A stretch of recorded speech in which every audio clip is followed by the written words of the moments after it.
What's going on, everybody? It's your guy IC3rd here, and I just wanted to do a quick Q&A so you guys could get to know me a little bit more about the music, whatever you guys wanted to know. I put it on my story. I asked y'all to leave some questions, and you gave me 9 of them so far. So I figured I'd do the first 9, and if we have a part 2, we have a part 2. So yeah, welcome to the IC3rd Q&A. All right, so question number 1 is, what keeps you motivated? Obviously, my faith, Jesus, the Spirit, all that stuff keeps me very motivated, in this life to keep pursuing and pushing myself to be better. Also my family, encouraging me to do better in life. Things I've grown up with, like odds and people saying, you can't do this, you can't do that. I use that as a lot of motivation to continue to push forward and beat those odds, because everywhere you go, you're going to have people say something. It doesn't matter what it is. It could be music, it could be your lifestyle. It doesn't matter. There's going to be something to say about what you're doing. And if you have a dream or you have a goal in it, keep going, pursue it. I'm saying? That's kind of what makes me motivated, is to just overcome things, I'm saying? Because I've had to do it my whole life. All right, question number 2. This is a good one right here. How has your wife affected your life and music career? So my wife has been very supportive of me since day one. Like when we were first talking on, I don't want to get sued, POF, Plenty of Fish. I don't want a sponsorship, but we did get married, so hey.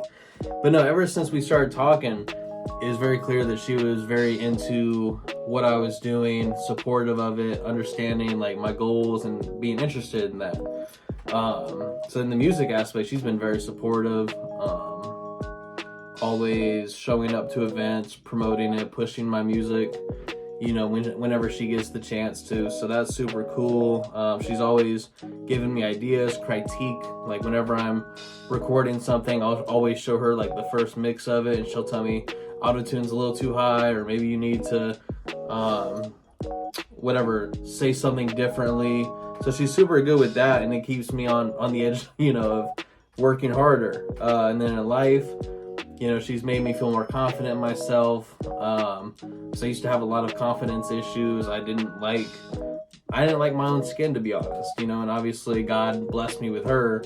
I feel like one of those reasons was to make me feel more comfortable in how I'm living, and just maturing. Like obviously some of you guys know the story.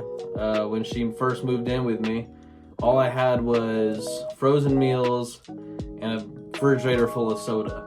That was my lifestyle before she moved in. And now we're starting to eat meals, like for real. And currently we're trying to get better on like dieting and losing weight. So I'll talk about that later. But yeah, she's just made me overall a better person. So I love that question. Okay, so this one, do you have any rap beef? Well, hey, I'm just here so I won't get fined. I don't. I honestly don't. Like, I'm here to support everybody. Like, there might be artists that are on different lanes than me. There might be, a message I don't agree with in some genres, or songs. But do I have that kind of like beef where I'm going to go out and make a diss track or speak out about it? No. I'm a loving individual, and I don't believe in rap beef at all. Like, I think it's silly. I think it's dumb. It's just not worth it. So yeah, I'm just gonna cut that question early because that's pretty funny. Number 4, new album this year? No. Do I want to put an album out? Yes. Will there be? From me? No. Alright, question number 5, most embarrassing moment as an artist? This one is surprisingly but I haven't really told anybody about this. But if you know, you know. So, when I flew out to Atlanta back in 2022 to the 1K Few, I think it was like the Dove Awards after party, where 1K Few won it. I went down there to go perform at the after party thing, and open up basically to celebrate his award. And so while I'm down there, I'm taking like pictures with artists like D1, Wande, Few himself. I think WAP was in the building, and Big Breeze was there, right? Got a picture with Big Breeze as I'm leaving. And I went on Instagram. Keep in mind, I'm tired, yo. Like, my bedtime is super early. I'm in Atlanta, I'm jet lagged, I'm super tired, but I'm hyped. I just had an amazing time, met a lot of people I look up to. And yeah, I go on Instagram, about to post all these pictures up.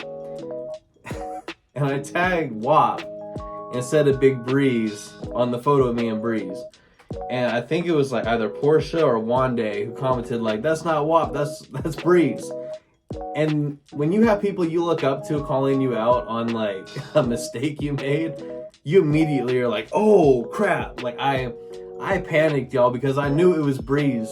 Okay, I just was so like just in automatic pilot mode, where I was just thinking of everybody I met that night, tagged everybody, and I got Breeze wrong. So Breeze, if you watch this, my guy, I am so sorry that I did that. I know who you are. I knew it the whole time. It just happened to be a guy from Seattle with serious jet lag and staying up late, tagging the wrong artist. So I do apologize for that, but that's gotta be at least one of my top 3 embarrassing moments I can think of right now. My favorite CHH artist. I just gotta say one thing, y'all will know who it is. Bah, bah. We're talking the GOAT, y'all, Lecrae. Lecrae is easily my favorite CHH artist. And there's multiple reasons. Not only is his music great, impactful, he's the GOAT of this whole conversation in CHH. It's actually a part of my faith testimony too. Before I even came to faith, y'all. Like, so I was a little kid, I was throwing tantrums, I had anxiety, I was going through a lot of stuff in my life. Didn't feel like God accepted me, all that kind of stuff, right? And then this youth pastor at the time, he's a pastor now, but his name was Matt. And he was like mentoring me or whatever, trying to help my spirit get right when I was just dealing with all kinds of stuff. And he gave me a CD of, I think it was Church Clothes, Volume 1. Yeah, Church Clothes, Volume 1. And I started listening to it, and I was like, dang, I didn't know Christians could make hip-hop like this, you know? This is my first time putting on any faith music, and it happened to be Lecrae. So I listened to that, I was like, okay, that's cool. Let me check out some more of his stuff.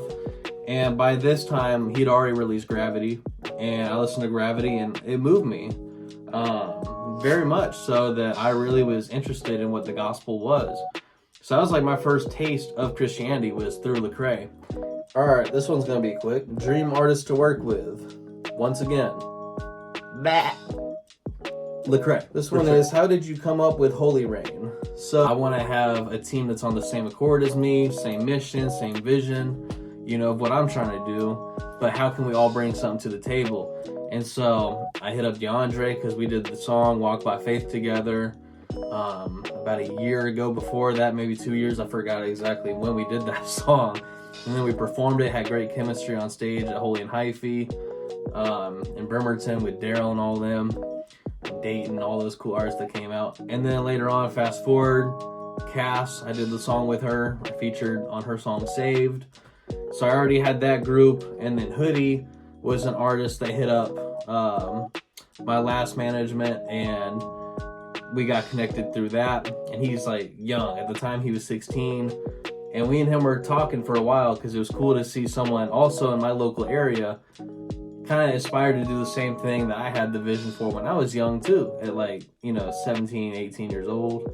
So it was easy for me, and he's talented, like super talented. If you haven't checked him out, check him out. He's like the future, in my opinion, of what's to come up in CHH soon. So yeah, we just linked together, and I just thought, yo, all 4 of us have something different, but we also have the same vision and mission to go out and do this for God. So came with it, Holy Rain. I was like, it rains in the Northwest. There's not really a big wave of Christian hip hop around here in the Seattle, Kitsap, Bremerton, Tacoma area. So I figured, why not start something that's different, something that's new, and bring, a new wave of CHH into the Northwest. And I figured, like, let's do it now. So I called them all up in order of which I met them, and we made it happen. And we got a lot of stuff coming this year, so I'm very excited about that. Last one is, what is your ultimate goal doing music? And I'll keep this very short and simple. It's to lead people who feel broken come to Christ, or people who have lost their relationship with Christ to come back to him. Because that's a lot of my story, is like, I didn't know Christ until, like I said, I first heard like this Lecrae. You know, that was my first experience with faith. Did it get me saved immediately? No. I still have my personal experience with Jesus that I can tell you guys about. But the ultimate goal doing music is to give that first taste, or maybe that big picture for somebody that needs some hope. Like my story is with autism, you know, and anxiety, depression, suicidal thoughts, go down the line, y'all. My ultimate goal is to, especially for those people dealing with that kind of stuff, to hear it and be like, wow, there is hope. There is a real God that saves everybody no matter what situation they're in. So yeah, that's my ultimate goal with music. Whether I save one soul help save one soul while doing this, help save 3 souls, 3 million souls, 3 billion souls. As long as I can touch somebody's life, y'all, it doesn't matter the number. As long as I can touch as many lives as God wants me to touch, that's my goal for music, y'all. So I'll just anyways, guys, that's all the questions for now. If we have any more, I might do a part 2. But I appreciate everybody tuning in, supporting. It's much love. Salute to you guys. IC3rd, it's rain season. I'm gone.